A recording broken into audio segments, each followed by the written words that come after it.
ایران بیرته په اسرائیلو باندې ځوابي بریدونه کړي دي. غوړ او تازه خبر ایران کوښښ کړی ده چې خپل څو موشکونه د اسرائیلو په طرف باندې خوځي کړي چې د اسرائیل د حکومت لخوا نه خبر ورکړل شوی و چې دلته موشکونه روان دي او دفاعي سیستم باید آماده واوسیږي تر څو له دغه نه دفاع وکړي.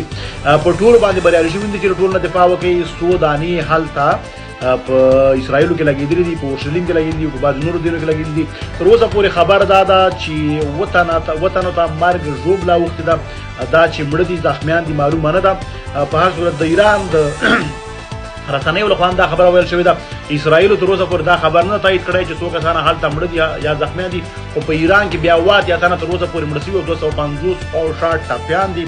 که دغه جنګ نن شپه دوام پیدا کړي او اسرائیل په دفاعي سیستم کې ناکام راشي نو ممکن اورشلیم هم په اور باندې تبدیل شي او هلته هم خونړۍ پیښې رامنځته شي.